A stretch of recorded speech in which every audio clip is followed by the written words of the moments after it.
함께하면 됩니다. 야! 함께하면 됩니다.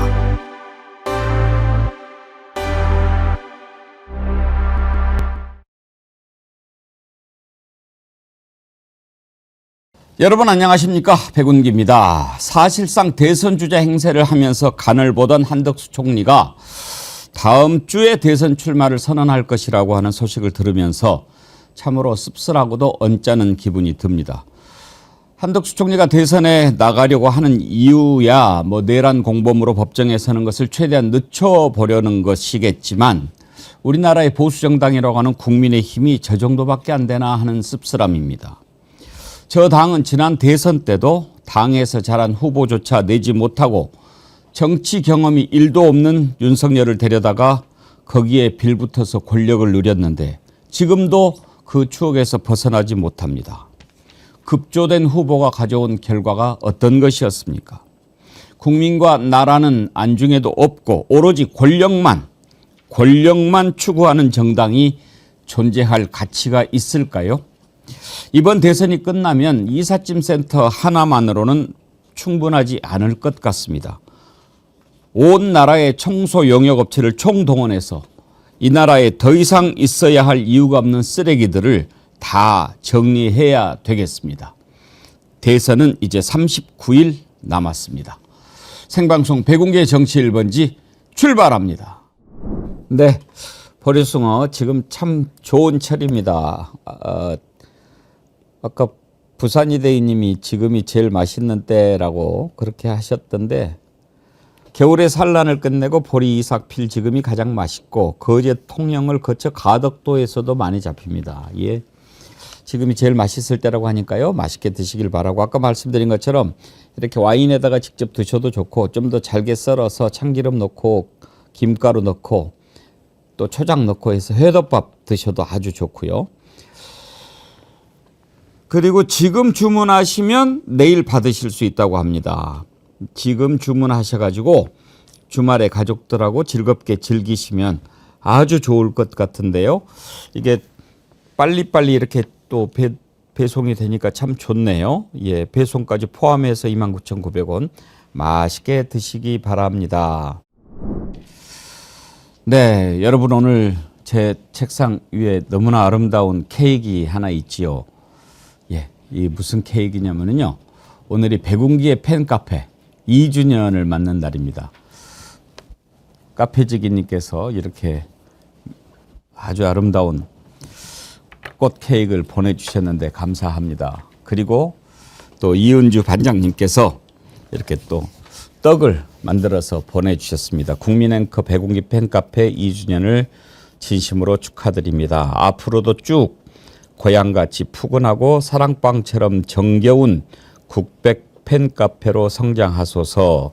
카페가족 이은주 올림 하면서 이렇게 보내주셨는데 감사합니다. 예, 오늘 무슨 인연입니까? 그러게요. 일단 소개를 합시다. 김유정 전 의원님, 김정욱 민주연구원 부원장님, 박영식 시사 에디터님 어서 오세요. 안녕하세요. 김영남 의원님도 이제 오시면 소개하겠지만 앞에 컵케이크와 또 떡을 이렇게 놔드렸는데 맛있게 드시고 또 오늘 팬카페 2주년을 맞이해서 제가 마음 같아서는 세 분께 한국은행권 관봉 5천만 원 돈다발 하고 또 김유정 의원님한테는 반 클리프 앤 아펠의 6천만 원짜리 목걸이 내가 드리고 싶은데 또 그게 법적으로 좀 문제가 될 수 있으니까 세 분께는 관봉 5천만 원짜리 현금 다발 사진과 다이아 목걸이 반 뭐야 이름이 클리프 앤 아펠 스타일. 제가 부탁을 하나 드리는데요. 좀 관봉은 용산을 거쳐서 나온 거 저한테 주시면 좋겠습니다. 그게 참 어렵더라고요. 용산이 없어져가지고. 근데 컵케이크 너무 예뻐서 예. 이제 먹기가 아까울 것 같아요. 그렇죠. 예, 너무 화사하고 예쁘네요. 예, 감사드리고 오늘이 이제 백운기 팬카페 두 돌을 맞는 날인데 사실 제가 예전에는 SNS 이런 것을 잘 안 해가지고 그 좀 서툴러서 이런 거 카페 활동이나 이런 거를 잘 못했거든요. 그런데 이제 백운계 팬카페 만들어진 대로 제가 매일 들어가 보고 또 다른 카페도 이렇게 들어가서 보고 그러는데 정말 우리 백운계 팬카페는 정겹고 사랑스럽고 자랑스럽고 정말 그래요. 제가 보면서 이런 카페가 있을 수 있을까? 너무 자랑스러워서 막 이렇게 알리고 싶기도 하고 마음이 두 가지예요. 한때는 지금 오늘 현재 팬카페 회원수가 1,563분이신데 더 안 늘어났으면 좋겠다. 막 그런 생각도 더 많이 늘어나야죠. 더 늘어나야 되겠죠. 100%가 많이 늘어나야 되지 않겠습니까? 근데 너무 소중하면 그냥 다 그렇게 하고 싶을 때가 있잖아요. 근데 앵커님 품이 넓으시니까 10,000명, 뭐 10만 명 이렇게 계속 관봉 하나 더 드리겠습니다. 용산을 거치는 거 부탁드리겠습니다. 그 매일같이 이렇게 출석글 올리는데 거기에서 오고 가는 정겨운 인사도 그렇고 거기에 보면 이제 이은주 반장님 또 부산이대인님의 매일같이 노래를 올려줘요. 근데 그 선곡하는 것도 그날 기가 막혀요. 오늘은 이런 노래가 어울릴 것 같다라고 하면서 시의성 있는 그런 노래들을 올려주는데 그거를 또 듣고 그러니까 두 분은 완전 팬카페 DJ죠. 거기에 또 토마스님은 이렇게 그 접사 사진 꽃 같은 것을 찍는 분이거든요. 그러면 또 뭐 이거 붓꽃은 이렇게 생겼다. 뭐 또 아름다운 꽃들을 올려주시는데 그걸 보면서 얼마나 또 마음이 편안해지는지도 모르고. 그다음에 거미줄 최정환님이라고 있는데 이분은 완전히 작가예요. 제가 정어리 작가라고 붙여드렸는데 그 에세이를 그렇게 참 맛깔나게 쓰신다고요. 그거 보고 있으면은 정말 자랑스러워요. 너무나. 그래서 이런 분들의 글을 많은 사람이 와서 같이 누리고 그러면 얼마나 좋을까 그런 생각하는데 정말 너무나 오늘 기쁘고 감사하고 그렇습니다. 오늘 아침에 이 배달을 해주신 택배 기사님이 이제 일찍 보내왔는데 제가 출근하기 전에 왔어요. 그래서 전화가 왔는데 뭐 대체로 보면 택배입니다 뭐 이렇게 하시잖아요. 근데 앵커님 그러세요. 그래서 얘 누구시죠? 그랬더니 이거 저 택배 가지고 왔다고 그러시면서 저도 정어리입니다. 그러면서 너무너무나 이렇게 그 다정한 말로 이렇게 그분도 진짜 해주셨어요. 그러면서 항상 건강하시고 좋은 방송 부탁드립니다. 이렇게 사진과 같이 보내주셨는데 제가 정말 감사하다고 기회가 되면 한번 뵙겠다고 그랬더니 전화 목소리만 들어도 행복합니다. 건강하시기만을 기도드립니다. 이러셨는데 이런 택배 기사님한테 또 아침에 전화 받으니까 박수! 흐뭇하네요 마음이. 예, 너무 기뻐요. 참 제가 오늘 이 기쁜 날 JDID님, 쑥이님이 또 생일이시네요. 축하드립니다. 두 분께 제가 생일 축하 선물로 기념 볼펜 보내드리도록 하겠습니다. 이은주님, 백운기 앵커님, 국민앵커 백운기 팬카페 2주년 두도를 진심으로 축하드립니다. 지난 2년 앵커님 곁에서 희노애락을 함께했던 국백 팬카페가 앞으로도 앵커님의 힘의 원천이자 마음의 휴식처를 넘어 든든한 지원군으로 폭풍 성장하길 소망하며 언제까지나 응원드립니다 하셨는데 정말 그렇죠. 제 힘의 원천이고 마음의 휴식처고 든든한 지원군이십니다. 여러분 진심으로 감사드립니다. 진짜 그냥 보약이네요. 보약. 백운기 앵커님의 보약. 그렇죠. 그러니까 몸이 건강해지시고 건강하셔야 또 계속 방송도 하시고 세상에 질타도 하시고 또 팬카페 분들 아픈 마음도 어루만져 주시고 참 어디서 이렇게 행운을 받으시는 거예요? 그러게 말이에요. 이게 제가 무슨 복이 있어서 이러는가 몰라. 너무 감사하죠. 순딩이님, 백운기님 노래 한 곡 하시죠. 왜 그러세요? 제 노래보다도 이렇게 기쁜 날은 우리 박영식 앵커님 성대모사로 축하 메시지 같은 거 한번 들어봐야 되는 거 아니에요? 예, 우리 존경하는 백운기 앵커님께 정말로 축하 말씀을 드리고 싶습니다. 그래서 저는 이 훌륭한 정치보다는 이 훌륭한 정어리들이 우리나라를 만들어 간다고 저는 생각하는데요. 하하하하하. 박수 한번 주시지요.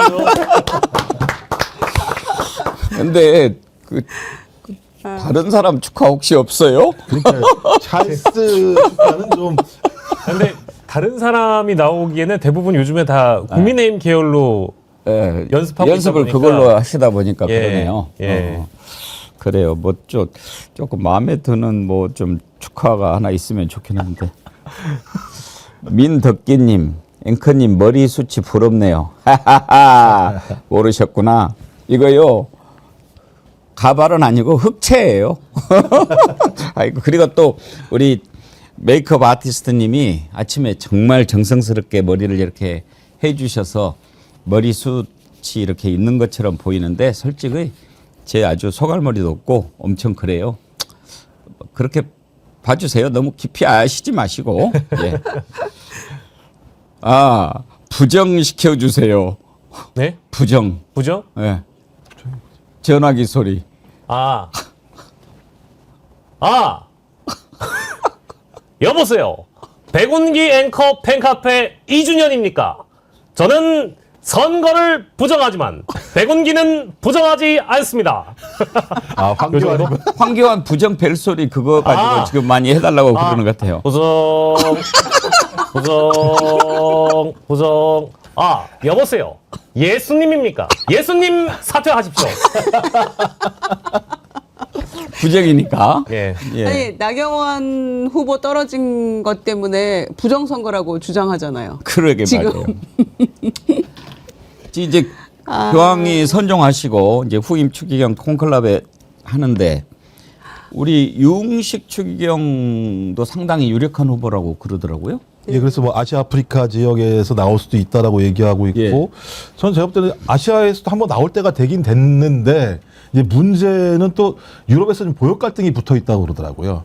그러니까 이제 교황이 저번에 진보적이었는데 이번에 또 진보적인 교황이 뽑히게 되면 뭐 이래서 유럽 지역에 있는 좀 보수적인 뭐 이런 얘기도 나오는 상황이어서 자 대한민국에서 교황님이 나온다고 한다면 진짜 축복받은 나라가 되는 거여서 특히 이 친이 구테타 내란 때문에 국민들이 고통스러웠었고 대통령까지 파면시켜야 되는 상황인데 만약에 진짜 대한민국 출신 교황이 나온다면 국민들의 큰 마음들을 좀 어루만질 수 있는 축복같이 될 것 같은데요. 뭐 기도를 해봐야죠. 어떻게 진짜 모르겠습니다만. 근데 노스트라다무스가 2025년에 교황이 세상을 떠난다고 예언을 했다고 그러더라고요. 예. 아, 와. 예. 그때 다시 예언을 읽어봐야겠네요. 예언집을. 그러고 이제 이번 새로 선출되는 교황은 검은 사람이다. 그럼 아프리카일 수도 있다는. 그래서 그런 얘기인데 이번에 이제 아시아 아프리카 계열의 추기경에 한 3분 있는데 그 중에 콩고 분이 한 분 계시더라고요.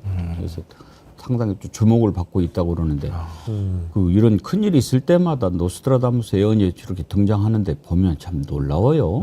그러니까요. 그 아주 옛날의 미래를 예견할 수 있다라고 하는 건 저희가 이성적인 판단으로는 알 수 없는 거기 때문에 매우 기이하고 어떤 뭔가 하늘의 뜻 같은 느낌들이 있어서 1000명을 그 당시에 얘기를 해서 미래 사람들에게 그런 앞으로 다가올 어떤 잘못된 일을 스스로 막아낼 수 있게 우리 동아시아 같은 경우도요. 덕행구복 그다음에 복서 피중 이런 얘기가 있습니다. 그러니까 덕을 행해서 복을 구하고 그다음에 그 주역 괴를 봐서 하늘에 물어서 흉을 피해라 이런 얘기가 있거든요.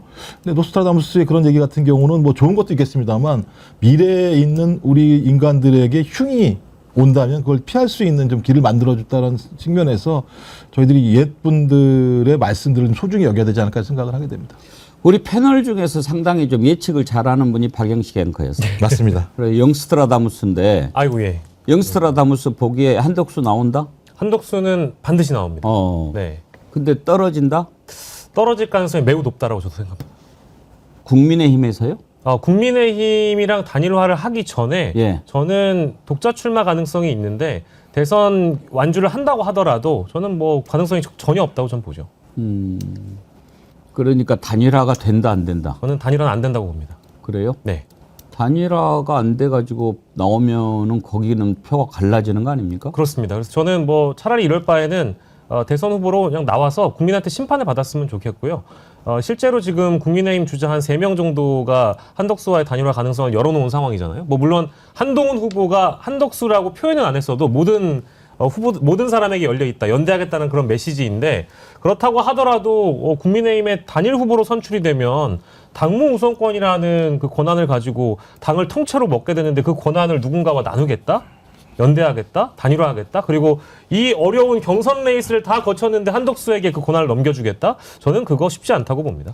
단일화를 해도 될까 말까 하는데 단일화가 안 돼도 본인이 끝까지 고한다. 이건 말이 안 될 것 같은데요. 말이 안 되죠. 그런데 지금 다음 주 뭐 30일 출마설 이런 거 나오고 있는데요. 어려울 거라고 생각합니다, 저는.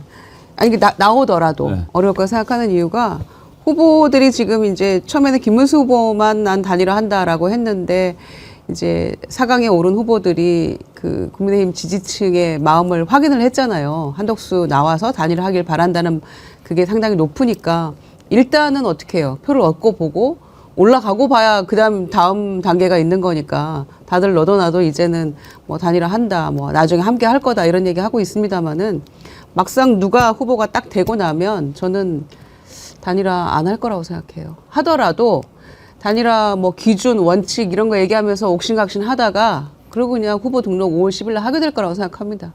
그래서 상당히 어렵게 저는 전망을 하고요. 정치하는 사람들 가운데 뻔뻔한 사람이 많은데 한덕수 총리가 착각하고 있는 게, 뻔뻔하면 다 되는 줄 아나 봐요. 뻔뻔하다고 다 되는 건 아니거든요. 정치하기 전부터 뻔뻔했었지 않습니까?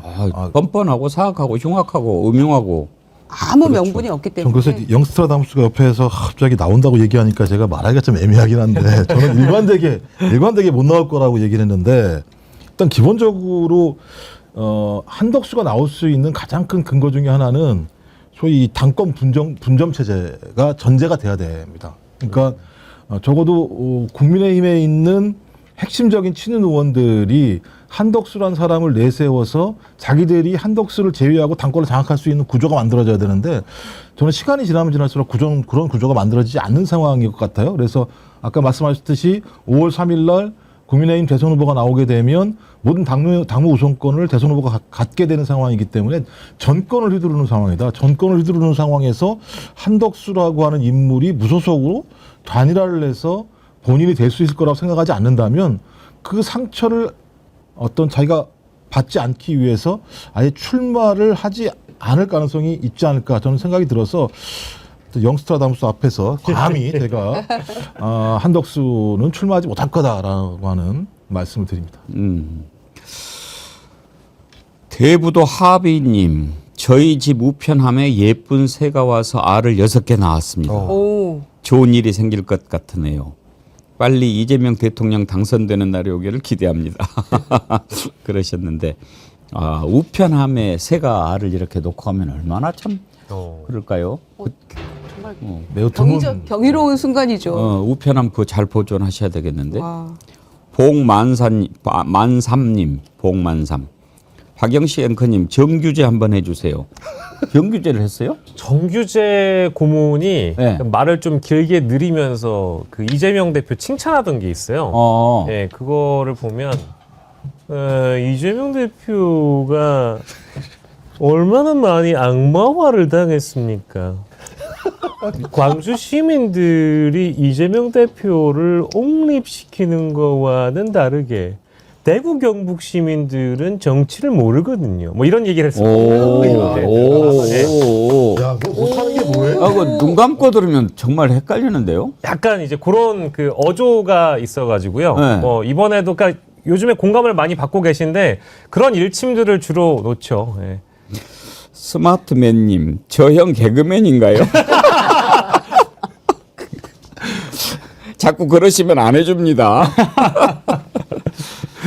김영남 의원님 어서 오세요. 예. 그 앞에 떡이 뭔가 궁금하시죠? 아유, 팬카페 2주년 예. 이거 열어보고 싶은데 너무 너무 예뻐가지고 아까워가지고. 지금 제가 열어봅시다. 뭐, 저는 아침에 여기 들어있는 떡 하나 먹고 들어왔어요. 언박싱을 하는 건가요 지금? 아 지금 박싱 하나요? 어떻게 뭐 하셔도 돼요. 근데 이게 뭐 띠지가 너무 가운데 예쁘게 띠지가 아깝죠. 네, 네, 예쁘게 그래서 제가 지금 붙여가지고 못 열어보고 저는 찢지 말고 그래서- 이렇게 잘 옆으로 빼내세요. 오. 네, 뺐습니다. 요렇게 이은주님이 카페직이신가요? 아니요, 카페지기님은 카페지기. 따로 계시고 따로 이은주님은 우리 저 늘 초창기부터 뭐, 하루도 네, 빠짐없이 워낙- 오시는데 워낙 우리가 반장님으로 아, 추앙하고 있습니다. 낱개 포장으로 이렇게 6개들이 딱 예쁘게 돼 있네요. 야 세상에. 보여주세요. 야 세상에 이렇게 우와, 네. 너무 잘 돼 있네. 너무 예쁘다. 우리 김용남 의원님이 또 이렇게 뭘 또 아시네. 이런 걸 또 딱 까서 언박싱해서 이렇게 보여주시고. 네, 저 아까워서 안 열어보고. 저는 저도 깠습니다. 아, 이 진짜 예쁜데요? 순서가 중요해요. 아, 까더라도. 아, 저는 되는 게 없어요. 김유정 의원님은 앞으로도 쭉 예, 고향같이 푸근하고 사랑방처럼 정겨운 북백 팬카페로 성장하소서. 카페 가족 이은주 올림 의원님 이렇게 늦었어요. 주셨는데요. 늦었어요. 이미 늦었어요. 아니요, 이미 저는 늦었다고요. 아까워서 못 열어요. 박영 국민앵커 씨, 백운기 예. 팬카페 2주년을 진심으로 축하드립니다. 아까 다 이렇게 읽었어요. 너무 고맙습니다. 예쁘네요. 예. 박인채 감사합니다. 에디터님 이제 한덕수 성대모사도 좀 준비를 해놓으셔야 될 것 같아요. 와 근데 정말 특징이 없고요. 네. 정말 발음하기 어려운 사람 같아요. 그러니까 네. 이제 시정연설 하는 거 제가 들으면서 봤거든요. 네. 근데 사람이 그 어떤 특징이 좀 있어야 되는데 정말 이 어떤 흉내내기가 어려운 그런 무색무취함을 갖고 있어서 뭐 어떤 특징이 없습니다. 예, 쉽지 않지만 노력은 해보겠습니다. 뭐 장어 흉내 내기가 쉽지가 않잖아요. 그렇죠. 그쵸? 근데 이 몸으로 흉내내는 거 해야지 이제 뭐 이거 그 양반은 보면은 머리부터 어깨까지가 두께가 똑같더만. 별명이 이제 맥스봉이라고 네. 소세지 별명이 있거나 아니면 예. 엄지 손가락 같다고 예, 엄지라바. 이렇게 있습니다. 엄지라바 이렇게 돼. 예. 그러네요. 참 고생이십니다. 목주름 생겨요. 자꾸 따라하면. 여기가 하나 더 있어. 예. 어제 한덕수 총리가 국회에 나와서 시정연설 했는데요. 사실 연설 내용은 별로 관심이 없었고 민주당 의원이랑 다른 의원들이 민주진영의 국회의원들이 어떻게 대응할까 궁금했는데 뭐 역시 혼이 많이 났지요. 그래도 참 꿋꿋하게 하고 나가려고 하는데 우원식 의장이 잠깐만 앉아보라고 그래가지고 준엄하게 한마디 했는데 또 그러니까 이제 또 뭐 권성동 의원이 앞에 나가가지고 막 의장석을 막 치면서 또 난동을 부리더라고요. 어제 장면 잠깐 한번 보실까요?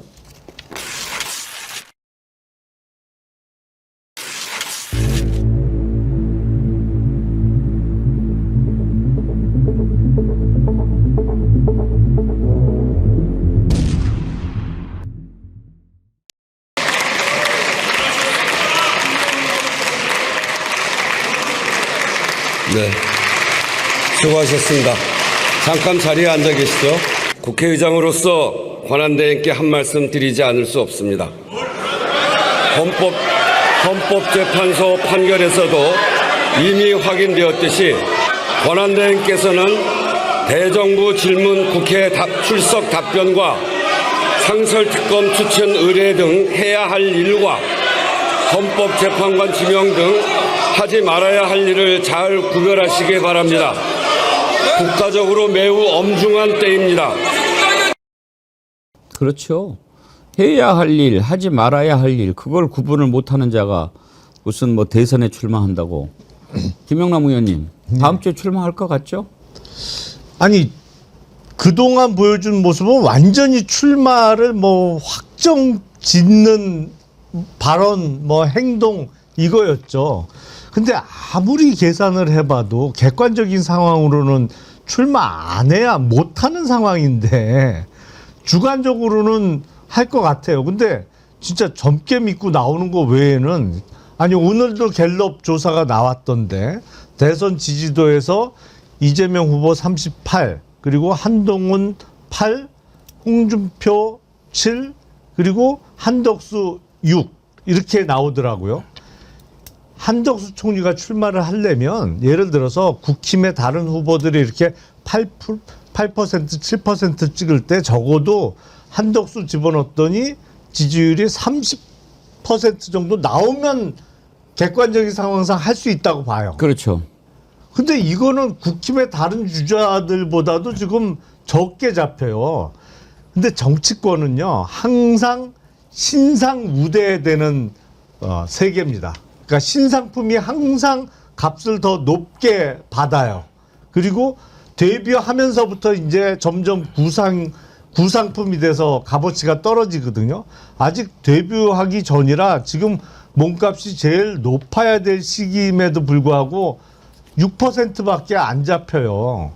이 객관적인 상황은 출마를 못하는 상황인데 모르겠어요. 진짜 그 배우자가 어디 가서 점괘를 보고 와서 6월에 대운이 들어온다고 했는지 그거 외에는 나오면 안 되는 상황인데 그동안의 행보는 뭐 출마하는 행보인 거는 틀림없습니다. 점괘 때문에 그런 것일 수도 있겠지만 김정은 원장님 일단 자기가 좀 살아보려고 그러는 것 아니겠어요? 그러니까 맨 처음에는 생존을 모색하려고 이게 2월 달부터 이 얘기가 나온 거니까 뭐 최근에 나온 게 아니라 2월 달에는 왜냐하면 3월 달쯤에 윤석열이 파면될 거다. 파면되면 어떤 형태로든지 파면당한 정당에 있는 그 정치 세력들하고 이 정치 세력이 특정 후보들을 가지고 아까 말씀드렸던 분점 체제인 겁니다. 내부에 남아있는 사람들은 당권을 장악하고 한덕수는 후보로 나오는 과정을 통해서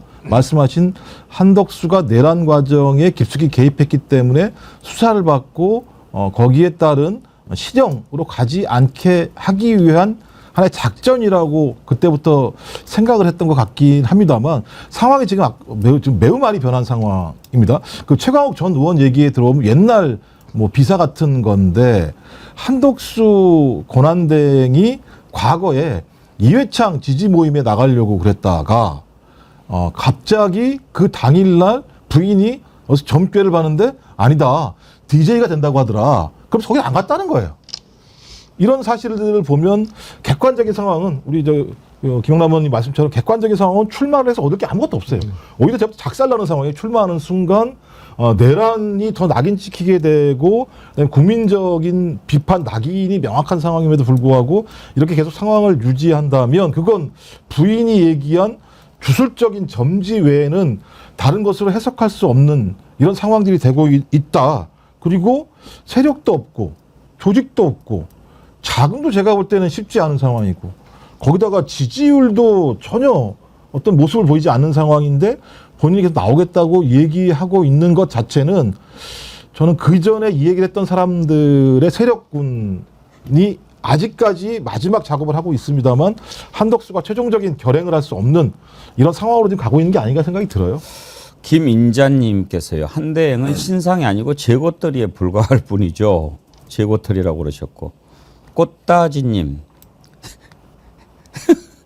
자꾸 얼굴이 자라는 것 같음.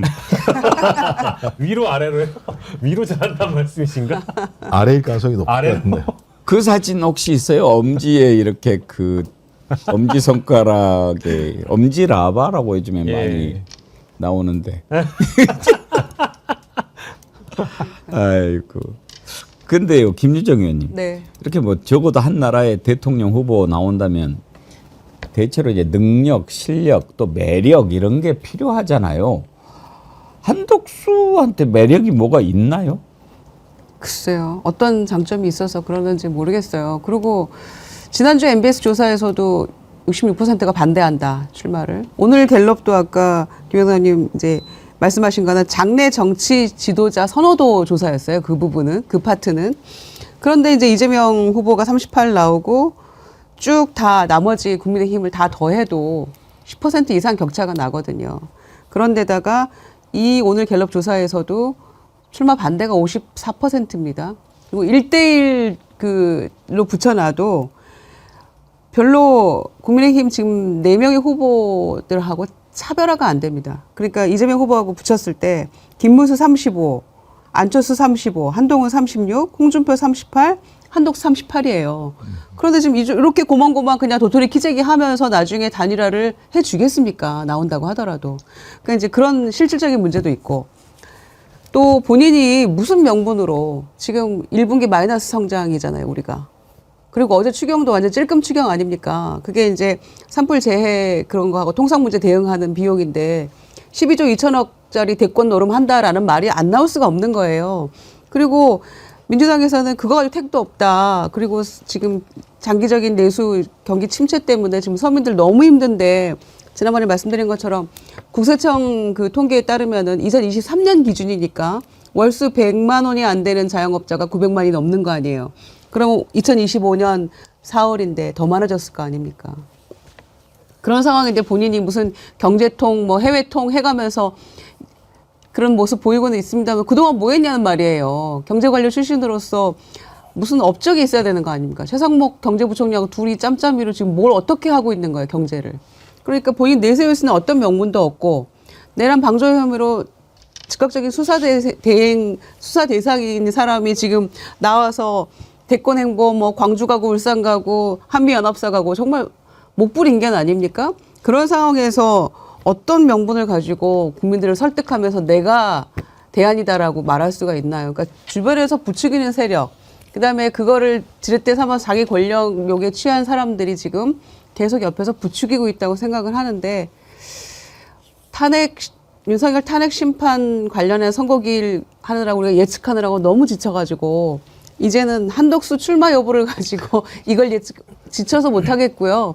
다음 주에 실제로 30일 날 혹은 29일 날 국무회의 때 출마 선언을 하는지 지켜봐야 될 것 같고 5월 3일이 국민의힘의 최종 후보가 결정되는 날이기 때문에 그날 보고 4일 날 사퇴 시한 정해가 그 기한인데 하는 거는 너무 본인이 생각해도 양아치 같으니까 29일, 30일, 29일 날 이제 2차 경선 끝나잖아요.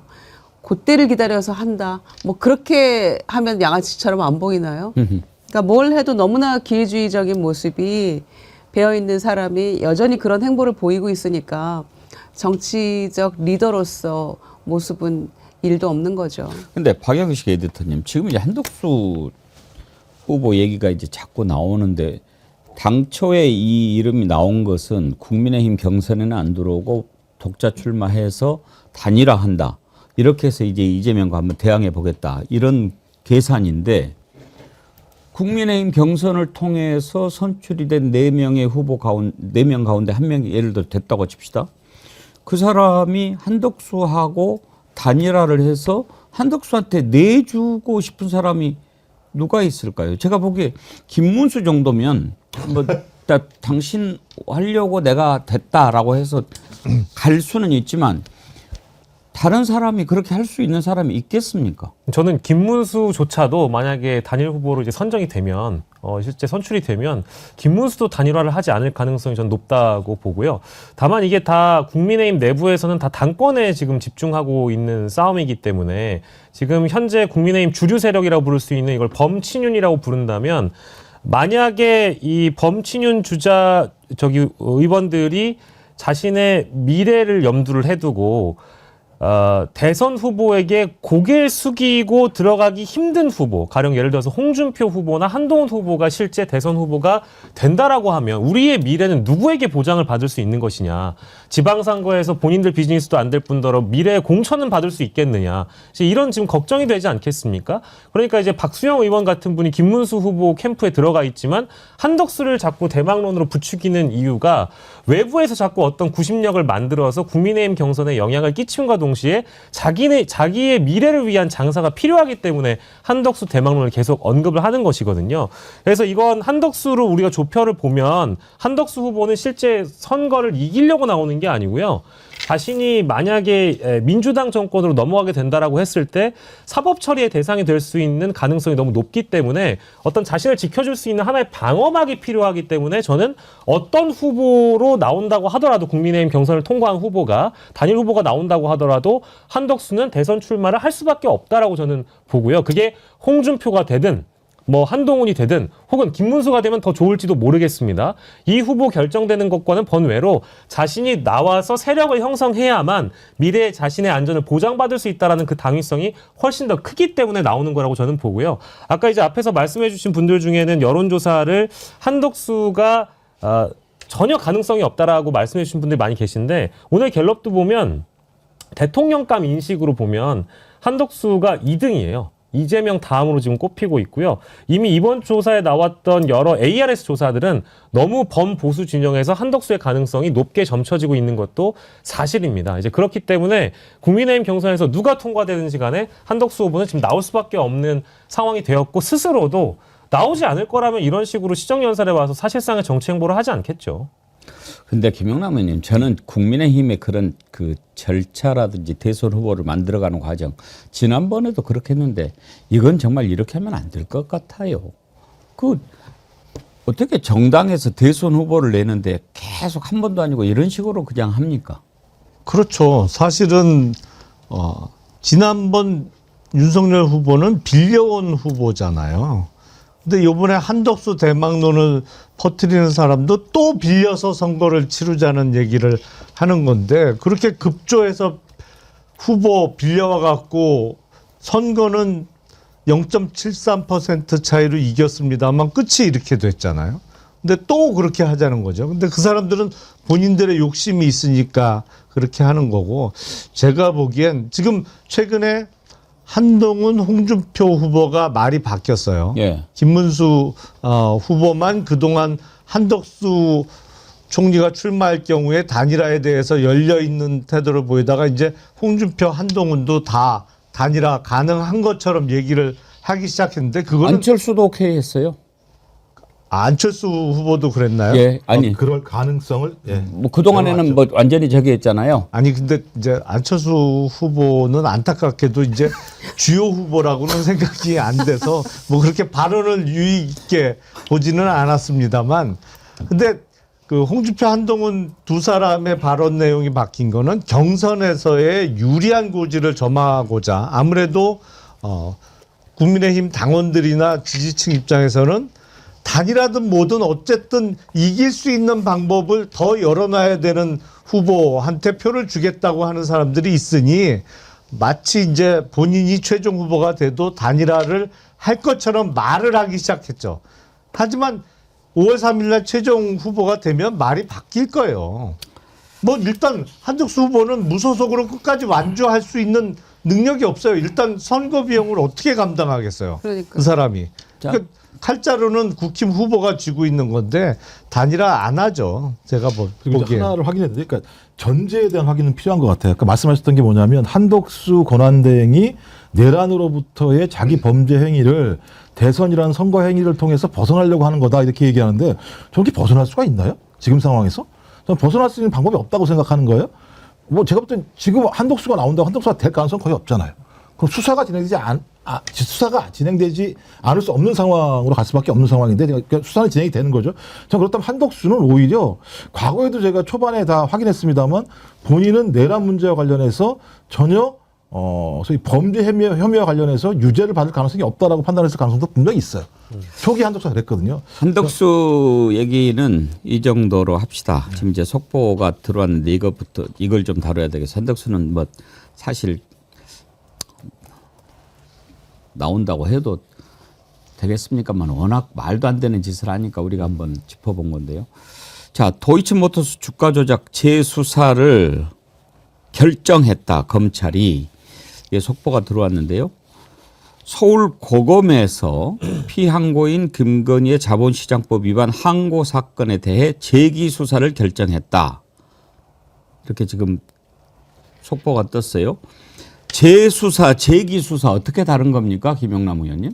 그러니까 도이치모터스 관련해서는 검찰이 무혐의 결정을 한 바가 있잖아요. 예. 그거에 대해서 그 고발인 측이 항고를 한 것이고, 서울 고등검찰청에서 이거 그러니까 무혐의 종결 끝냈던 사건을 다시 재기해서 수사하라고 재기 수사 명령을 내린 거죠. 예. 그렇게 되면 사건이 다시 서울중앙지검으로 내려갑니다.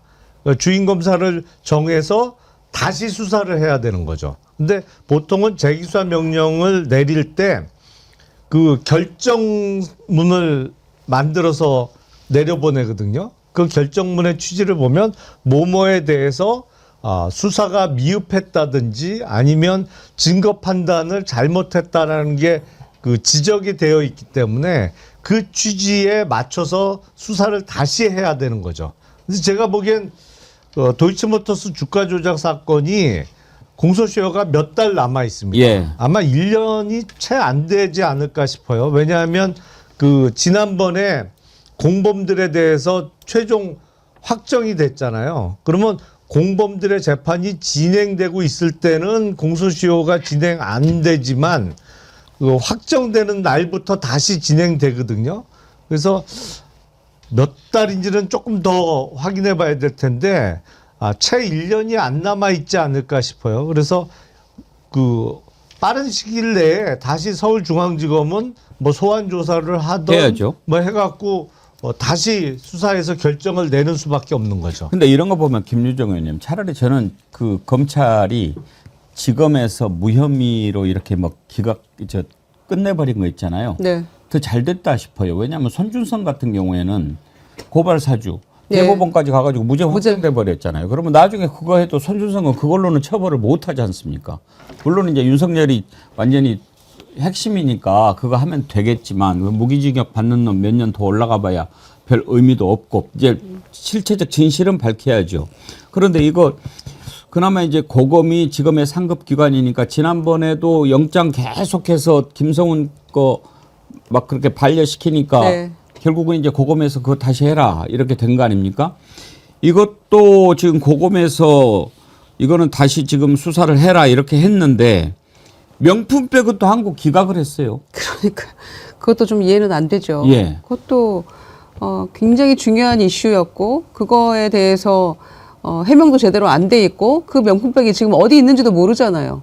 뭐 국가기록물이라고 주장은 했습니다. 대통령 기록물이라고 주장은 했습니다만은 그게 어디서 어떻게 됐는지 알 수 없는 거고 이 부분도 명확히 해야 될 필요가 있는데 나중에 김건희 특별법을 통해서 저는 다시 한번 다 이거는 정리가 돼야 된다고 생각하고요. 검찰에서 뭐 무혐의 나도 그 국회에서 탄핵된 검사 중에 한 명이 이 주가 조작 관련한 검사였잖아요.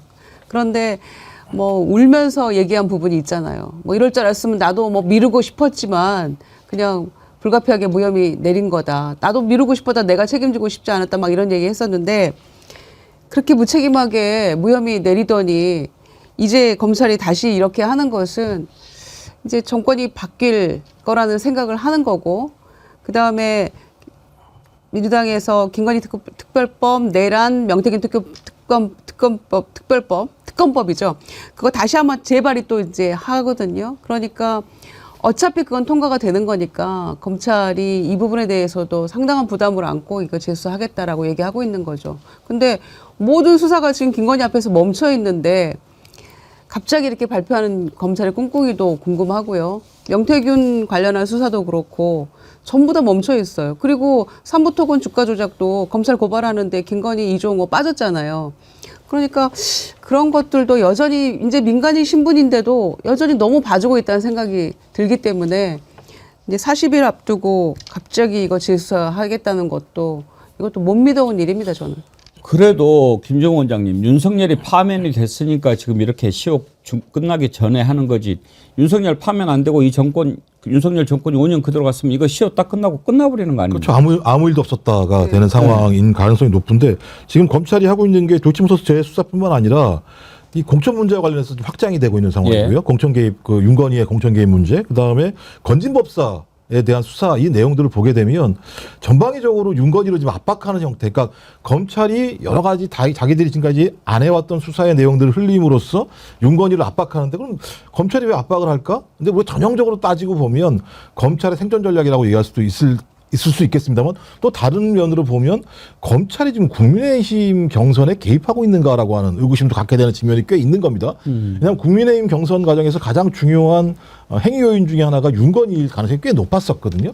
근데 어느 순간부터 거의 윤건희의 개입이라는 힘 자체가 줄어들고 있는 상황이에요. 그래서 한 측에서는 이거 소위 그 친한계 검사들이 검찰 내부에서 나름대로 의미 있는 영역들을 확보한 거 아니야? 그러면서 한동훈에게 좀 더 유리한 상황을 만들려고 하는 거 아니야?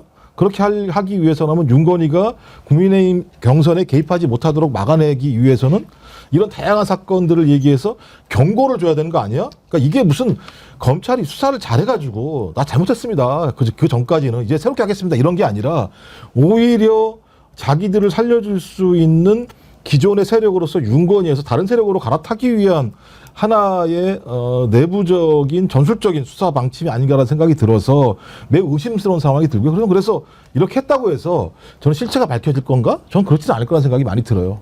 그래서 좀 시간이 지나봐야 될 것 같고요. 특검이 아니면 제가 볼 때 이 실체를 제대로 밝히기는 어려울 거라 생각이 근데 듭니다. 이제 특검까지 가려면 시간이 좀 걸리는데 갑자기 이제 시효가 궁금해졌는데요. 김영남 의원님. 네. 이게 지금 1년이 안 남았다고 그러거든요. 6개월인가만 남았다고 그러는데 김건희 도이치모터스 주가 조작 관련해서 이게 만약에 검찰이 수사를 개시하면 그 시효는 중단이 됩니까? 아니죠.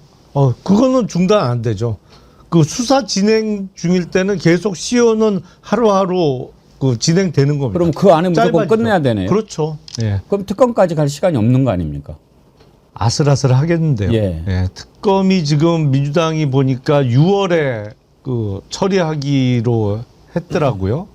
그러니까 지금 본회의가 6월 5일에 잡혀 있다고 하는데 6월 5일 처리해도 또 정부에 이송돼서 그때는 이제 새 정부이겠습니다만 또 특검의 준비 기간이 대략 한 달 정도는 걸리니까요. 법이 이제 시행되기 위해서는 확정이 되기 위해서 정부 이송 절차가 있어야 되고 그렇게 되면 그 한 석 달쯤 남겠는데요, 시효가.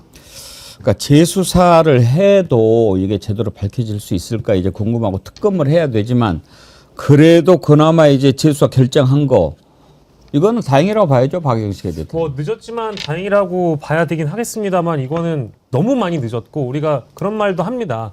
늦었을 때라고 생각했을 때가 가장 늦은 법이다. 이제 이 케이스를 들여서 얘기를 해야 될 것 같은데요. 뭐 시효가 얼마 남지 않았다고 앞에서 말씀 주셨으니까 수사를 당연히 해야 되는 것이고 그동안 그러면 검찰은 할 수 있었음에도 불구하고 수년간 이제 뭉개왔던 이유는 무엇일까? 그거에 대해서 검찰이 스스로 이제 자성하고 반성할 수 있다면 확실한 수사 결과를 내놔야 된다라고 저는 보고요. 다만 도이치모터스 무혐의 처분에 대한 이 어떤 국민적 비판에 직면해 왔던 검찰이기 때문에 지금 정치 검찰이기 때문에 이런 결정을 할 수 있는 거라고 저는 보고 원래 4월 27일입니다. 이제 민주당 쪽에서 더 강한 김건희 특검법을 발의하기로 했던 예정돼 있던 상황이었기 때문에 오히려 지금 이런 결과가 나온 거라고 보고요. 저는 뭐 도이치모터스 무혐의에 대해서 재수사 결정한 것은 일단 뭐 지켜봐야 되겠습니다만은 나중에 실제 다음 정권에 넘어가서 뭐 특검이 출발이 된다라든지 다음 정권에서 이 내용을 다시 들여다봤을 때 자신들이 직무유기했던 부분들이 뭐 대다수 드러나지 않겠습니까? 그런 거에 대한 일단 우려가 분명히 있었다라고 보고 정치적인 이유는 아까 민주당의 특검 재발의 이 문제도 있는 것이고요. 마지막으로 저는 이 명품백에 대해서 항고 기각한 것도 사실 잘 이해하기가 좀 어렵습니다. 뭐 물론 처음에 불기소 처분을 할 때 최재형 목사와 김건희 양측 모두 불기소 처분을 했었거든요. 그때 사유를 보니까 그저 대통령과의 직무 관련성이 없다라고 생각해서 디올백과 화장품 세트 등이 김건희 여사와 어떤 친분 관계, 우호 관계 유지를 위해서 접견 기회를 얻으려고 했었던 것이다 라고 얘기를 하면서 다 양측 다 불기소 처분을 했었어요. 근데 제가 뭐 이 보도와 관련해서 너무 잘 알고 있지만 이게 대통령 직무와 관련이 없다라고 우리가 볼 수 있는 것인지 그리고 그저 이 대통령 직무에 대한 관련성만 판단하고 뭐 알선수재 혐의라든지 뭐 뇌물 혐의라든지 다른 혐의들도 얼마든지 적용이 가능했음에도 불구하고 그저 한쪽으로만 좁혀가지고 이것을 불기소 처분 내린 것을 타당하다라고 판단한 것이 항고 기각한 것이 맞는 판단이냐 이거는 또 다시 들여다봐야 될 사안이라고 저는 생각합니다. 그러면 이제 이 수사는 어떤 수사가 됩니까, 김영남 의원님? 김건희 도이치 주가 조작 사건 이렇게 봐야 됩니까? 아니면 도이치 주가 조작 사건에 김건희가 관련돼 있는가를 들여다보는 사건이 되는 겁니까? 이미 공범들은 다 형이 확정됐고요. 예. 근데 그때 공범으로 기소가 됐어야 되는데 안 된 거잖아요. 그러니까 김건희 부분만 그렇죠. 재수사를 한다 이겁니까? 그렇죠. 근데 이게 오래 걸릴 수사는 아니에요, 사실은. 이미 다른 사람들은 다 수사가 되어 있는 상태잖아요. 이미 형까지 다 확정되고 막 그런 거 아닙니까? 그러니까 김건희를 상대로 다시 한번 뭐 확인하는 절차 정도 뭐 필요하고 그리고 이미 진술들이 꽤 돼 있단 말이에요. 그 증거 판단만 이제 하면 되는 거라 특검이 제가 보기엔 특검 수사가 개시되기 전에 기소를 할 수도 있을 것 같아요. 왜냐하면 이 특검이 개시될 때까지 이 사건을 처리를 안 하고 있으면 수사 기록이나 이런 거는 다 특검으로 넘어가도록 되어 있거든요. 그러면 그동안 야 이렇게 증거가 덕지덕지 붙어 있었는데 이거를 다 깡그리 무시하고 무혐의를 했었단 말이야. 이게 책이 잡힐 수밖에 없어요. 그래서 검찰 입장에서도 특검 수사 개시되기 전에 빨리 기소하지 않을까 이런 생각 듭니다. 아니 그럼 기소가 되면 예를 들면 특검이 가더라도 특검이 이걸 수사할 수 있습니까? 다시 기소된 내용을?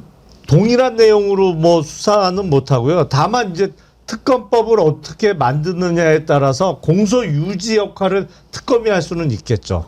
그리고 뭐 빠진 부분이 있다면 추가 기소하는 거야 얼마든지 가능하겠죠.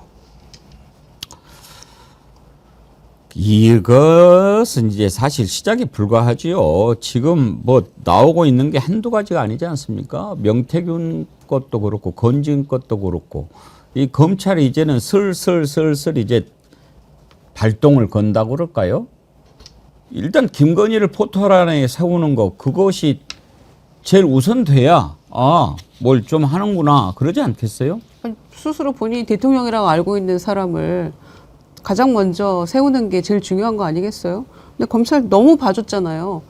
아니 파면된 대통령 그 구속 취소 시킨 사람도 사실은 주기현과 심우정의 합작품인데 그 심우정 총장 체제 하에서 지금 김건희를 이렇게 제수하겠다라고 결정을 한 거기 때문에 어느 정도 지금 이제 자기네들도 분리 작전에 들어간 거라고 볼 수 있는데 빨리 세워야죠. 도대체 왜 민간인에 대해서 이렇게까지 특혜를 줍니까? 그리고 파면당한 윤석열에 대해서도 온갖 특혜를 다 주고 지금 그 형사재판도 진행되고 있는 거 아닙니까? 그런 거 저런 거 보면은 왜 이들이 이렇게 아직까지도 이렇게 그 뭔가 그 초롱성에 둘러싸여가지고 상당한 특혜를 지금도 그 받고 있다는 생각이 너무 강하게 드는 거죠. 그래서 빨리빨리 포털아이디 세우는 게 중요한 것 같습니다. 과방위 출석 요구했는데도 지금 뭐 심신세약을 이유로 불출석 사유서를 냈다고 하는데 뭔가 핑계는 다 되겠죠. 예. 또 속보가 하나 들어왔는데 지금 오전 11시 6분에 서울 강남 코엑스 내부에서 불이 나가지고 지금 이용객 근무자가 대피하고 있다고 그러는데 아직까지 뭐 자세한 내용은 밝혀지지 않았습니다만 그날 이 정부 참 불도 많이 나요. 그러니까 좀 또 방화가 그러니까 예를 들면 사회가 불안하면 이런 형태의 방화 사건들 같은 경우가 많이 발생하게 되는 건데요. 그러니까 저는 이게 다 어찌 보면 뭐 바로 연결할 수 없습니다만 윤석열 정부가 만들어냈던 서로에 대한 혐오, 배제, 갈등 뭐 이런 것들이 그대로 사회에 녹아 들어가면서 그 사회에 살아가는 사람들이 분노를 참지 못하니까 그 분노 범죄들이 굉장히 많이 발생하는 측면들이 꽤 있기 때문에 저는 앞으로도 마찬가지입니다만 이런 유의 사건들이 당분간은 이곳저곳에서 좀 반복되지 않을까 생각이 들어서 좀 답답한 마음입니다. 예. 큰 피해가 없기를 바라는 마음이 간절합니다. 지금 상당히 좀 많은 연기가 이렇게 나오고 있다고 그러는데 지금 시간에 그렇게 갑자기 난 불은 아니니까 많이들 대피해서 제발 좀 인명 피해가 안 났으면 좋겠어요. 예. 다른 건 다 몰라도. 네. 될 것 같습니다만 워낙 다중이 모여 있는 시설이기 때문에 저런 건 상당히 큰 불로 나면은 매우 위험한 상황이 되는 거죠. 그리고 또 한 가지 지금 이제 윤석열, 김건희 부부들 관련해서 수사할 때 이 선거법 위반 이렇게 그 공천에 개입한 거 이거는 분명히 크게 한번 걸릴 것 같아요. 지난번에 김영선 이거 해주라는데 말이 많네 그랬는데 또 이인선도 줘라 이게 나왔다고 그러는데 이인선 의원은 뭐예요? 대구 지역 국회의원이죠. 예. 예, 여성 국회의원이고 홍준표 시장 예, 대구시장 나오면서 빈자리. 예. 네. 근데 거기도 그 윤석열 직접 녹취가 나온 거는 아니죠. 박성중한테 김태우가 이거는 김태우고 김태우도 그러고 이인선도 그러고 뭐 그때 보면은 이 윤석열 이자는 공천 이런 거 다 내가 할 수 있어. 다 내 거야. 이런 생각을 한 것 같아요. 그러니까 2022년 대선하고 5월 10일에 취임을 했잖아요. 그리고 곧바로 지방선거하고 동시에 이루어진 재보궐선거 중에 하나입니다. 여기도. 그러니까 김영선 의원도 그렇고 이인선 의원도 그렇고 취임 직후니까 본인이 뭐 내 맘대로 다 온 세상을 내 맘대로 주무를 수 있다라고 생각하던 그 시점이잖아요. 그러니까 내가 공천 줘라 그러면 줘야 되는 거고 누구 뭐 시켜라 하면 시킬 수 있다고 생각하는 그런 완전한 자신감에 지금 가득 차 있는 그런 시기이기 때문에 저희는 김영선 의원 하나만 재보선에 뭐 김영선 줘라 그랬는데 당에서 말이 많네. 윤상현이한테 내가 말했으니까 또 말할게 뭐 이런 건 줄 알았는데 이인선 의원에 대해서도 마찬가지로 그랬다는 거잖아요. 그러니까 그 무소속으로 당선된 다음에 2022년에 홍준표 시장이 그 대구시장 그 지방선거 그에 출마하기 위해서 빈자리인데 사실 대구 수성으로는 누가 나가도 뭐 완전히 국민의힘의 텃밭 아닙니까? 그런데 3명의 후보가 각축을 벌였는데 이인선 후보 단수공천 된 거거든요. 그러니까 내가 줘라 그래서 된 거다라는 말이 저는 굉장히 뭐 확실한 얘기라고 생각합니다. 녹음도 확인했다고 하니까요, MBC에서. 지난번에 김영선이야 취임 하루 전날 뭐 일어난 일이니까 그것은 뭐 선거법에 안 걸린다라고 빠져나왔지만 지금 이제 이인선도 있고 김태우 관련된 것도 있죠. 김태우는 정말 우리가 그때 봐도 웃기고 자빠졌네 하는 생각 말이 막 나올 정도 아니었습니까? 어떻게 그자 때문에 생긴 보궐선거를 그자를 사면을 시켜가지고 다시 출마를 시킵니까? 이런 짓을 하니까 엄청나게 국민들이 혼낸 거 아니겠습니까? 그런데도 반성을 안 했죠. 2022년 4월 25일에 국민의힘 지도부하고 통화했던 내용이 나온 게 있죠. 공천 관련해서 강서 김태우도 얘기한 게 있냐? 박성중한테 얘는 그리고 보면 뭐 뒤에 뭐 C나 이런 방침도 붙이질 않아.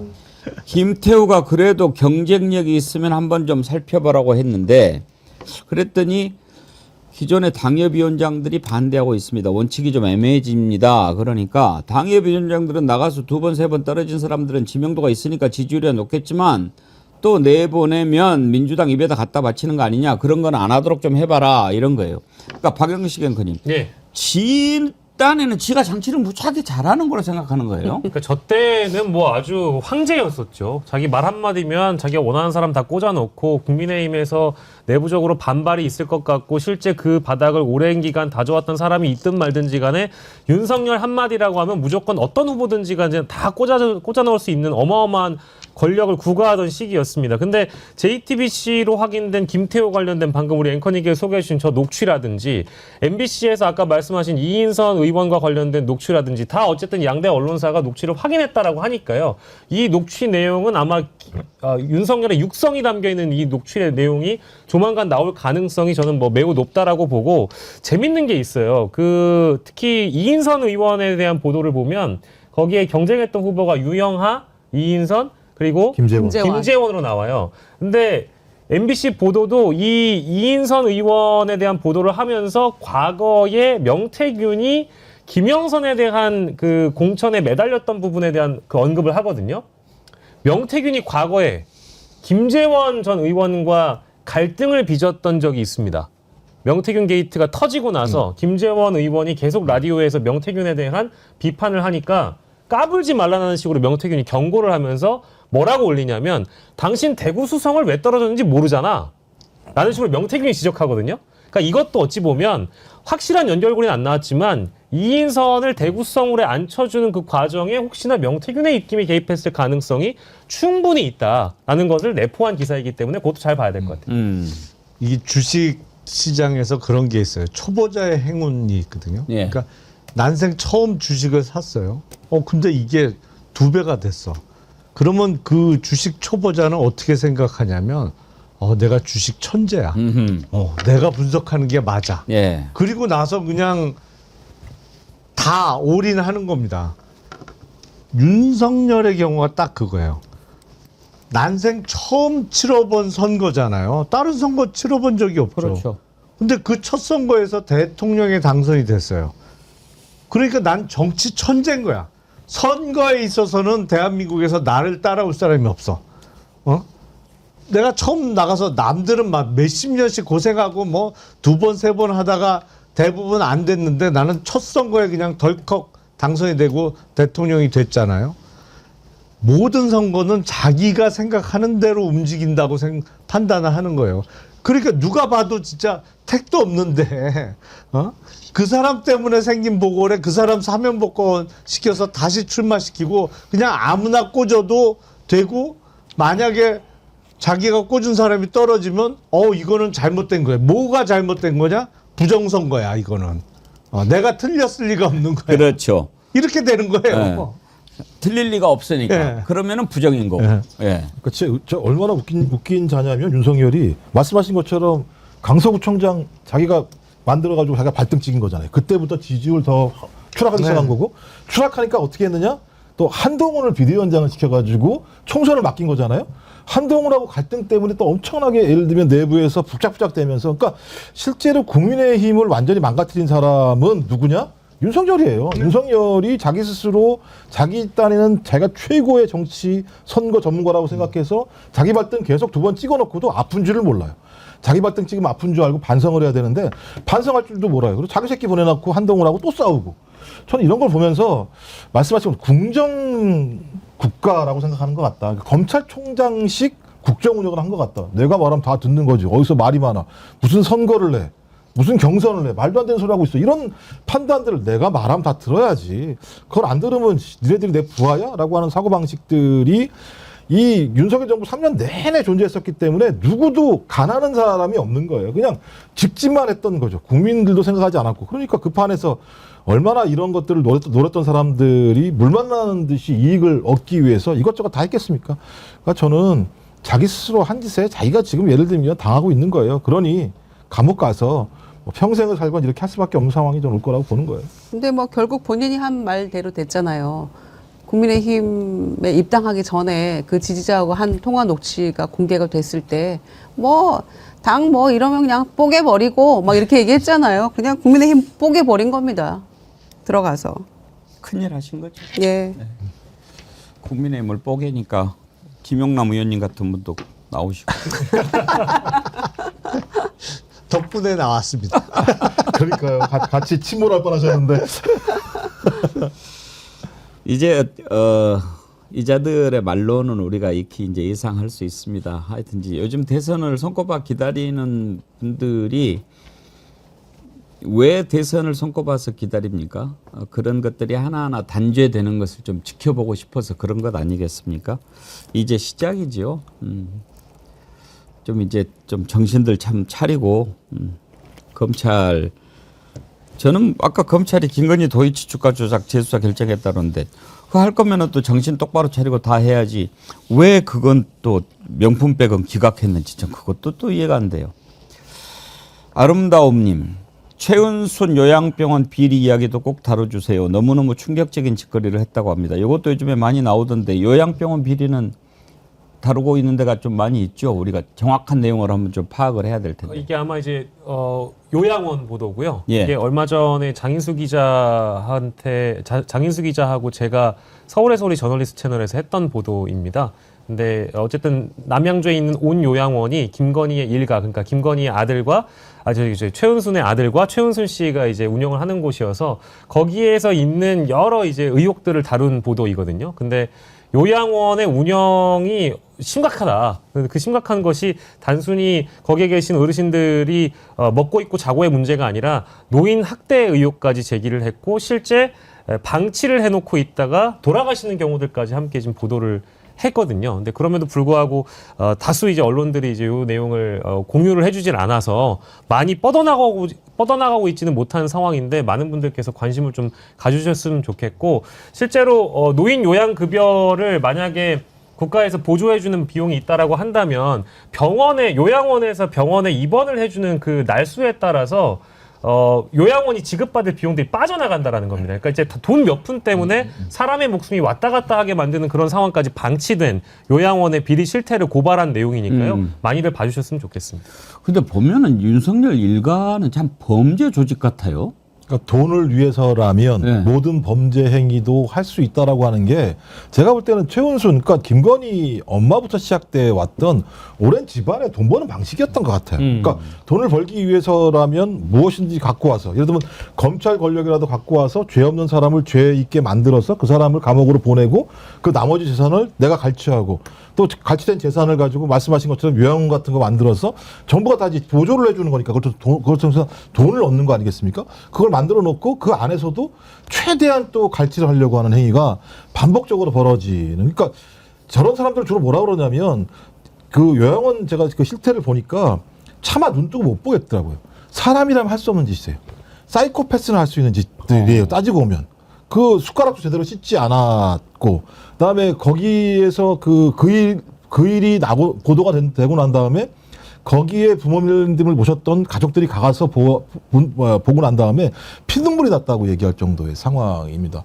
저는 그걸 일상적으로 돈을 벌기 위해서 그런 행동을 한다라고 하는 건 사람이라면 할 수 없는 짓이다. 근데 오랫동안 최은순부터 시작해서 김건희까지 이렇게 돈을 벌어왔기 때문에 이렇게 살아갈 수 있다라고 생각하는 것 같아요. 저는 이런 부분들을 철저하게 조사해서 이거 반인권적 범죄잖아요. 이런 범죄 같은 경우는 정확하게, 그리고 또 우리나라에 치매 환자분들이 엄청 많기 때문에 이 기사 하나를 들으면 치매이신 부모님을 둔 이 자식들 입장에서는 진짜 너무 가슴이 아프고 애간장이 타는 문제이기 때문에 여기에 대한 철저한 수사 를 해서 발본색원해야 된다고 생각을 합니다.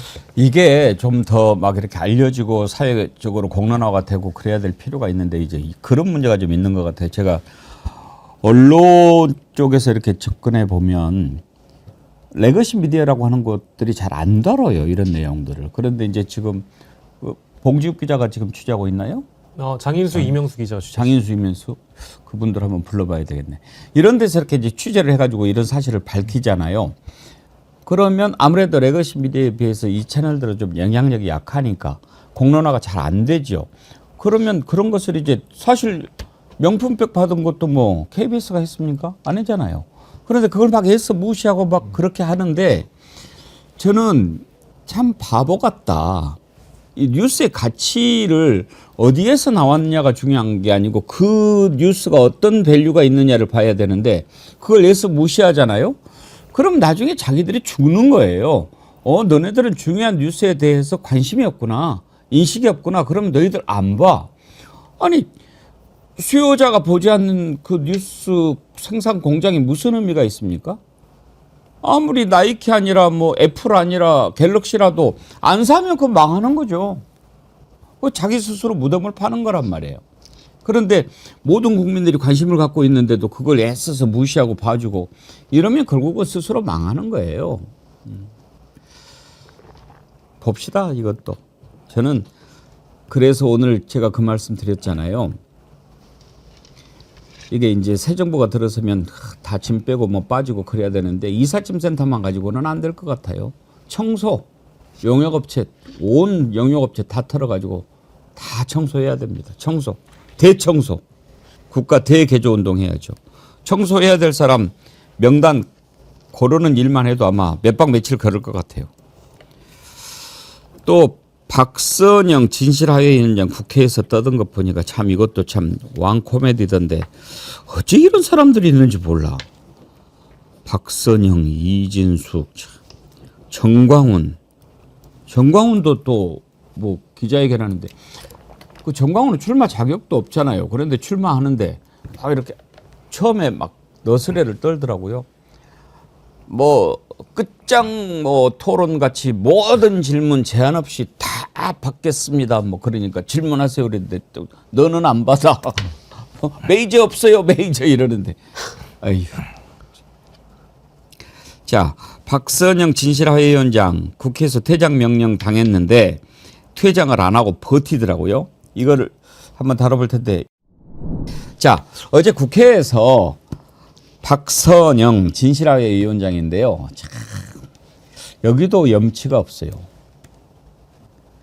자기가 어떤 자리에 가야 될 사람인가를 모르는 것도 그렇지만 그때 그 자리에 가게 된 것이 언제였습니까? 윤석열이 계엄 실패하고 나서 이제 헌법재판소 가서 탄핵 받게 되니까 정영식 재판관하고 인척관계 있는 사람 집어넣어가지고 좀 봐주라고 그렇게 해서 뇌물성으로 갖다 바친 거 아닙니까? 이런 게 뇌물이지. 사위한테 뭐 저기 했다고 문재인 대통령 뇌물죄로 기소를 했더군요. 그런데 적어도 다른 자리에 있는 사람 같으면 모르겠어요. 뭐 민주평통이나 뭐 그렇다면. 평통도 그래서는 안 되죠. 근데 진실화해위원장이라고 하는 자리에 있는 사람이 5.18에 북한군 투입에 대해서 어떻게 생각하느냐. 나 모른다. 그걸 몰라도 됩니까? 그 장면 한번 보시죠. 5.18 발언은 전 특히 충격적이었는데 위원장님 어떠십니까? 이렇게 발언을 하는 건 진화 위원장은 좀 부적절하지 않나요? 제가 이 내용을 구체적으로 잘 모릅니다. 예, 그럼 이제 거꾸로 제가 질문을 드리면 네. 5.18 민주항쟁에 북한군이 개입했을 여지에 대해서 위원장님 어떻게 판단하십니까? 저는 그 부분에 대해서 잘 모릅니다. 네, 잘 모르는 정도의 그런 어떤 역사적 인식과 소명 수준으로 위원장을 하신다는 게 좀 부끄러운지 아셔야 되는 게 아닌가. 제가 왜냐하면 잘 저희가 모른다는 그 부분에 대해서 북한군의 개입설 그 문제에 부분에 대해서 이야기하는 거예요. 다시 묻겠습니다. 북한군의 개입설이 역사적 진실과 거리가 역사적 진실이 아니다. 이렇게 답변하세요. 그렇게 인정하십니까? 못하십니까? 답변을 강요하시면 안 되고요. 지금 진실화해위원회 위원장이 처음에도 그런 우려가 있어서 경고를 했고 또 오늘도 제가 이 인사를 시키면서도 최소한의 그런 역사 인식에 대해서는 위원장이 갖춰야 될 기본이라고 생각해요. 근데 지속적으로 제가 답변의 기회를 드리고 완곡하니 말씀드리는데도 그런 답변을 하신다면 그 자리에 계실 자격이 없어요. 퇴장해 주세요. 퇴장해 주세요. 퇴장 명령을 저한테 하실 수는 없는 것으로 압니다. 국회법상 지난번에도 퇴장해 주세요. 저를 강제 퇴장시키셨지만 그 퇴장해 권한 주세요. 위원장님께는 없습니다. 국회법상. 그리고 모르는 걸 모른다고 하는데 그것이 아니, 무엇이 문제입니까? 자. 모르면서 안다고 말할 수는 없는 거죠. 위원장 명예 145조 가져오십시오. 자, 두 가지 짚어봅시다. 먼저 퇴장시킬 수 있습니까, 김영남 의원님? 일단 질서 유지권이 있죠.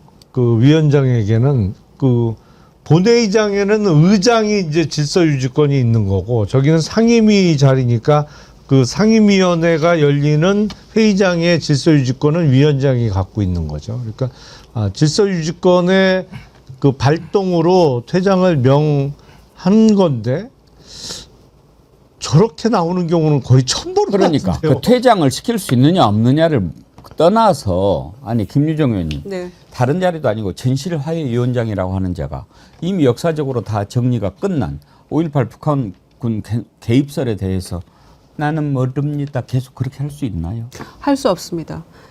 진실화해위원장이기 때문에 5.18의 북한군 개입설에 대해서 논란이 있지만 자기는 잘 모른다.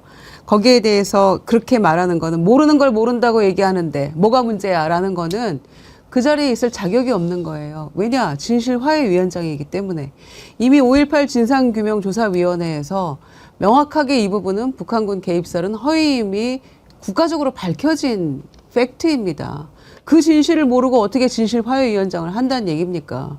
그러니까 저분은 자격이 없는 사람이 저기 앉아가지고 5.18 이 민주영령들에 대한 모욕을 다시 한번 하고 있는 거기 때문에 그 진실화해 공무원 노조에서도 물러나라, 자격 없다, 너무 부끄럽다 이렇게 얘기하고 있는 거 아닙니까? 그러니까 역대 진실화해위원장이 뭐 이념적으로 뭐 논란이 있는 사람들이 있긴 했습니다만은 적어도 이 부분에 있어서만큼은 사실이 무엇인지 진실이 무엇인지를 이 정도로 뭉개고 넘어가는 사람은 아마 최초인 것 같아요. 그러니까 윤석열과 똑같은 사람을 진실화해위원장으로 앉혀놓은 거죠. 계엄의 와중에. 윤석열이 정말 나쁜 자. 너무 나쁜 사람이에요. 아니 뭘 챙겨주고 싶어도 그나마 좀 저기를 해야지 어떻게 저런 사람을 진실화해위원장으로 임명을 합니까? 그러니까 참 윤석열은 어디서 저런 사람들만 잘 모아야 되는지 잘 본인도 모르겠어요. 나쁜 자식이지만 정말 그래서 그러니까 예를 들어 말씀하신 진실화위원회는 그러니까 국가가 기존 역사에서 국가 권력으로 폭력을 행사한 부분에 대한 진실을 밝혀서 그 진실을 밝힌 기반 위에서 앞으로 미래로 나아가기 위해서 화해의 기반들을 만들어야 되는데 아니 뭐 논란이 있는 건 알지만 무슨 논란이 있습니까? 진실 여부를 잘 모른다? 이 양반 법대 교수한 양반이에요. 법대 교수 처음부터 일부 극우 집단이 쓸데없이 논란을 벌이고 있는 건 압니다. 논란을 벌이고 있으나 진실은 명확하다. 이건 예를 들면 5.18 투표법을 통해서도 밝혀졌고 말씀하신 것처럼 조사위원회를 통해서도 국가 권력이 시민들에게 폭력을 행사해서 사람들을 죽임을 당하게 했고 피해를 입혔다라고 하는 것이 명백하고 이런 그런 어떤 국가 권력의 반성하에서 우리가 미래로 나아갈 수 있는 건데 또박또박 나와서 이런 얘기를 한다라고 하는 건 기존에 우리 국회, 국민을 대의하는 국회가 만들어 놓은 결정 사항들을 뒤엎겠다라고 하는 발상이기 때문에 전 이것도 일종의 내란 선동이라는 생각이 드는 측면들이 있는 거거든요. 그러니까 이 윤석열이 임명한 자들은 끊임없이 도처에 암약하면서 내란을 선동하고 내란을 갖다 실제화시키려고 하는 일들을 벌이고 있고 국회법에 의해서도 말씀하신 질서유지권 차원에서 제지를 할 수 있다고 돼 있으니까 그 제지를 하게 되고 계속 제지에 대해서 본인이 그것을 인정하지 않게 되면 퇴장시킬 수 있는 거지요.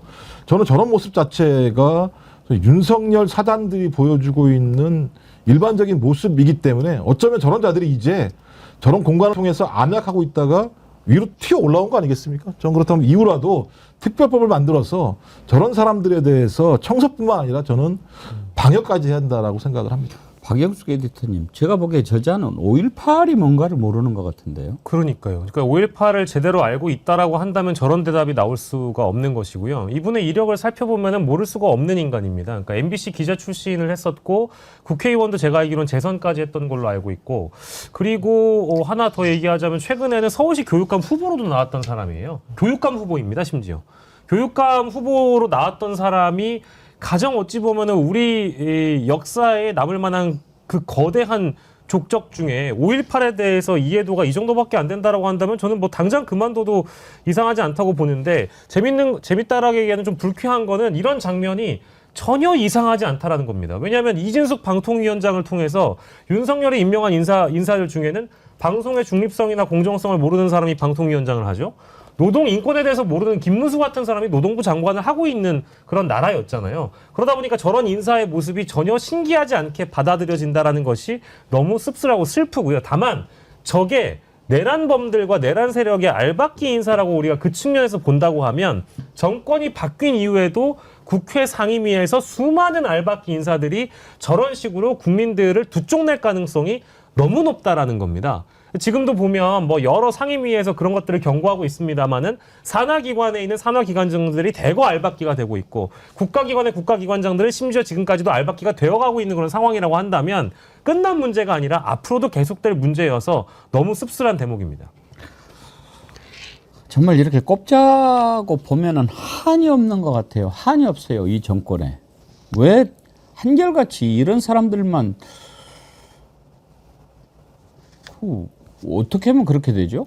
그러니까 사실은 유튜브의 세계에 빠져 있잖아요. 뭐 그전에도 그랬고 지금도 그런 것으로 보이고. 근데 유튜브도 뭐 골고루 보는 게 아니고 편중돼서 한쪽만 계속 본단 말이에요. 그러다 보니까 그걸 진짜로 믿어요. 믿으면서 거기에 나온 사람들 거기서 발언이 세면 셀수록 장관으로 임명될 가능성이 높아진 거고 그런 장관들이 몇 명 나왔죠. 이미 나오고 주요 자리에도 거기서 본인의 그 인식이 점점 굳어지면서 그에 맞는 소리 하는 사람만 기회가 있을 때마다 자리에 앉히다 보니까 이 저지경이 됐는데 글쎄 대통령의 인사권 물론 대통령이 인사권을 행사해 왔고 앞으로도 그렇게 이루어지겠습니다만 그건 정상적인 판단 능력이 있을 때 가능한 건데 저런 식으로 뭐 쉽게 말씀드리면 제정신이 아닐 때 어떻게 할 거냐 참 어려운 문제예요. 그 인사권을 AI한테 시킬 수도 없는 거고. 아니 근데 보면 이 윤석열이라고 하는 자가 공정과 상식을 기치로 내고 나오지 않았습니까? 그런데 그 뒤에 사람 쓴 거 보십시오. 김문수라고 하는 자는 자기 아버지가 일본 사람이라고 이야기를 하죠. 이 자는 5.18에 북한군 군사개입 모른다고 하죠. 이렇게 좀 상식, 국민이 생각하고 공유하는 공통의 가치에 대해서 같이 공유를 못하는 사람, 이런 사람들 천지란 말이에요. 제가 볼 때 이건 윤석열 현상이라고 생각하지 않아요. 2003년, 4년부터요. 뉴라이트라고 제기되는 사람들이 등장하기 시작했고 MB 정부에 그 사람들이 주요한 인물로 쓰여 있었습니다. 근데 그때는 이런 얘기를 하게 되면 사회적으로 버틸 수 없는 남들 압력이 있었어요. 근데 이 사람들이 저희 MB 정부 그다음에 박근혜 정부 들어와 가지고 엄청나게 자기들의 권한들을 확대했었고 문재인 정부 중간에 5년의 기간이 있었습니다만 저는 갑자기 윤석열이라고 하는 소위 주술과 유튜브가 결합되어 있는 형태의 MB 사람들이 재림 같이 뭉치게 되면서 저는 완벽하게 세력화됐다라고 생각을 하거든요. 근데 이 사람들은 어떻게 하느냐?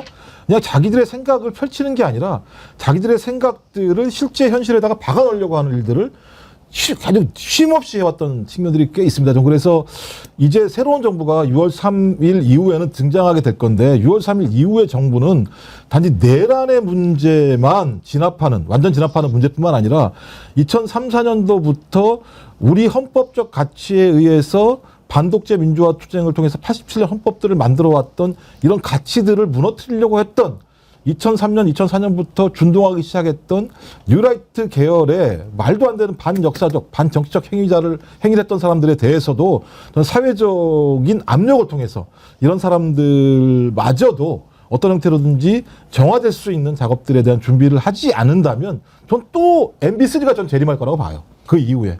김유정 의원님, 똑바로 말해 님이요. 박선영 보는데 왜 꼭 이진숙 보는 것 같죠? 예, 너무 비슷해요. 그렇죠. 네, 그 비슷한 이 DNA가 있는 것 같다는 생각도 들고요.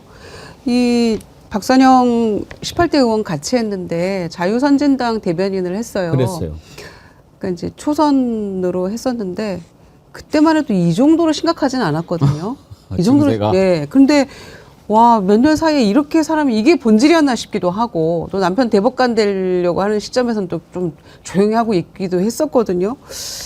근데 이렇게까지 사람이 망가진 건지 본질을 우리가 미처 몰랐던 건지 모르겠습니다만은 적어도 국민의힘에서 5.18 관련한 망언했던 사람들에 대해서는 뭐 즉각 징계도 하고 또 5.18 정신을 헌법 전문에 넣는 게 뭐 자기네 당론이라는 얘기도 하고 그 정도로 어떤 염치는 가지고 있었는데 지금의 국민의힘이나 이 세력들은 그조차 다 버린 것 같아요. 그냥 같이 그냥 오히려 더 부안해동해서 더 이제 그 악화되고 있는 모습을 보이는데 적어도 진실화해위원장이 이 정도 수준의 얘기를 하면 좀 너무 부끄러운 이야기죠. 이걸 어떻게 모른다고 합니까? 모두가 알고 있는 진실을 진실화해위원장이 부인하면서 지금 잘했다고 고개 빳빳하게 들고 이렇게 얘기하는 것은 너무 부끄러운 이야기인데 국민의힘에서 정신을 차렸다면 오히려 국민의힘 의원들이 이 부분을 질타하는 게 맞겠죠. 행보를 보면 이제 극우잖아요. 네. 그 뒤로도 자유선진당 대변인 한 뒤로도 계속 보면 뭐 북한 관련해서 과격한 발언하고 상당히 극우적인 행태를 보였던 사람이 박선영이거든요. 그런데 지금 이렇게 극우라고 하는 사람들이 하는 걸 보면 정말로 자기 이념이 그쪽으로 가 있어서도 있지만 자꾸 그쪽을 무슨 돈벌이 개념으로 보는 것 같지 않습니까? 네, 맞습니다. 왜냐하면 지금까지도 여전히 극우 유튜버들뿐만 아니라 대다수의 이 극우 인사들이 어떤 공직에 자리에 앉게 되면 그분들을 진짜 출연시키는 유튜버들도 있거든요. 실예로 방통위원장이었던 이진숙 씨가 이 국회로부터 탄핵 절차가 밟힌 다음 이후에도 직무정지가 돼 있는데 제가 알기로는 고성국 TV인가요? 거기 맞아요. 출연했던 적도 있고 그러다 보니까 이게 다 보수의 돈벌이와 극우의 돈벌이와 연결된 지점이 없다라고는 절대 할 수 없을 것 같습니다. 게다가 또 이 박영선이라는 인물조차도 마찬가지로 지금의 이 극우적 인식이나 개념이 자신의 머릿속에 탑재돼 있기 때문에 이미 정치적으로 법률적으로 끝난 사안을 갖다가 심지어 위원장이 돼서도 국회에서조차 이 쉬운 질문을 대답하지 못한다라는 것은 실제 뒷배에는 누가 있는가 혹은 위원장이 끝나고 나서도 어떤 활동을 할지도 눈에 좀 선하게 그려지거든요. 분명히 이제 기존에 자신의 유튜브가 있거나 아니면 차후에 자신이 위원장 자격으로 극우 유튜버들과 뭔가를 또 뭐 꾸며볼 수 있다라든지 여러 가지 것들의 좀 추측이긴 합니다만은 이런 이미 유족 단체들이나 국회에서조차 이미 규정한 사안에 대해서 이 쉬운 대답을 못한다는 건 이미 자신도 극우 인사라고 스스로를 규정하고 있다라고 봐야 되겠죠. 망둥어가 뛰니까 꼴뚜기까지 뛴다고 또 정광훈이도 말도 안 되는 짓에서 뭐 출마하고 막 그랬는데 원래 이제는 출마 자격도 없는 거예요. 뭐 어제 뭐 이런저런 해가지고 원래는 준비를 좀 했는데 여러분 좋은 주말 보내시는데 스트레스 받게 하고 해드리고 싶지도 않고 또 또 이런 자들이 노리는 게 자꾸 이런 식으로 좀 뭐 노출이 돼가지고 어떻게 좀 해볼까. 이자도 장사치 아닙니까? 뭐 헌금 많이 거두려고 하고 정말 좀 그러지들 마세요. 그리고 이런 자들한테 현혹되지 마세요. 그 참 그 시간 낭비고 부끄러운 낭비 아닙니까? 정말 이런 자는 스스로 이렇게 다 저기가 되게 돼 있으니까요. 오늘 그런데 김문수 후보가 그랬더라고요. 정광훈 목사에 대해서 막 얘기하고 물어보니까 서로 막 1대1 토론하면서 뭐 자유민주주의를 지키기 위해서 애쓰는 사람이다 이런 취지 이야기를 했어요. 그런데 그런 김문수 후보가 뭐 들리는 말에 하면 1차 경선에서 1등했다 이런 얘기 하는데 그게 국민의힘의 현주소입니다. 아, 지네들이 1등하고 있다고 또 서로 그런다고 그러던데. 서로 그런데 이제 네. 비교적 신빙성 있는 이야기로 1등이고 2등이 누구고 이런 얘기 하는데 4등 안에 드는 것도 문제 아닙니까? 이런 사람이. 그러게 말이에요. 예, 여러분 금요일 여러분들 더 이상 스트레스 받지 않게 이런 사람들은 소개하지 않도록 하겠습니다. 즐거운 주말 보내시길 바라고요. 일부 함께 해주신 김유정 의원님, 김용남 의원님, 김정국 원장님, 박영식 에디터님 감사합니다. 주말 잘 보내시고요. 예, 감사합니다. 고맙습니다.